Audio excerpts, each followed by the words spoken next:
సారథి కథను వింటే ఎంతో విశేషము. ఒకనాడు ఇంద్రుడు తన యొక్క రథం తీసుకొని లోకాలన్నీ కూడా తిరగడం కొరకు బయలుదేరి వెళ్ళినాట. వెళ్తే కాశీపట్టణమున ఒక రాజుగారు ఉండేవారట. ఆ రాజుగారి యొక్క రాజ్యంలో కొంతమంది ఎటువంటి దాన ధర్మములు చెయ్యకుండా సమస్త పాపములతో కూడుకొని ఉన్నవారై ఉన్నారట.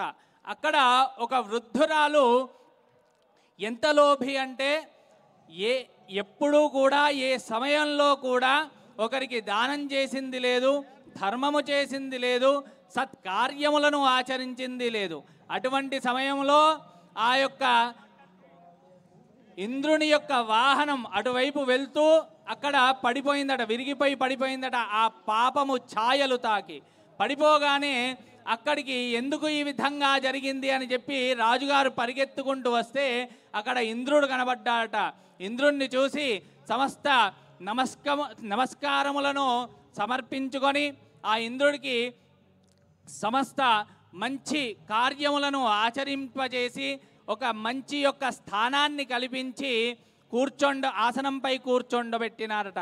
పెట్టి అడుగుతున్నారట, అయ్యా మీ యొక్క విమానం విరగడానికి గల కారణం ఏమిటి అంటే ఇక్కడ పాపము అత్యధికంగా ఉన్నది, అందుచేతనే ఆ పాపము ఛాయలు తాకి నా విమానము విరిగిపోయింది. మరి ఇప్పుడు నేను వెళ్ళడానికి మరి ఏ కార్యము కావాలి అంటే ఈరోజు సంకటహర చతుర్థి.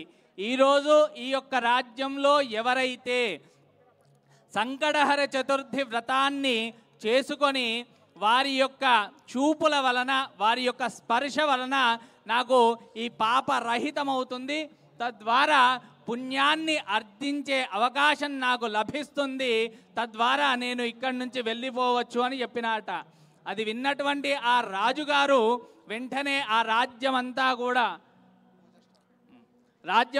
కూడా వారు వెతికించి అక్కడ ఒక వృద్ధురాలు ఆ రోజంతా కూడా ఏమీ లేక అలమటిస్తూ పరోక్షంగా ఈ యొక్క వ్రతాన్ని ఆచరించుకొని వారి యొక్క గాలి దాని మీద తాకే సమయాన ఆ ఇంద్రుడు దాన్ని స్వీకరించి అక్కడి నుంచి ఆ పుణ్య ఫలము చేత వెళ్ళిపోయినాడట. కనుక సంకష్టి చాలా విశేషమైనది. అందరూ కూడా నమస్కారం చేసుకోండి. ఇప్పుడు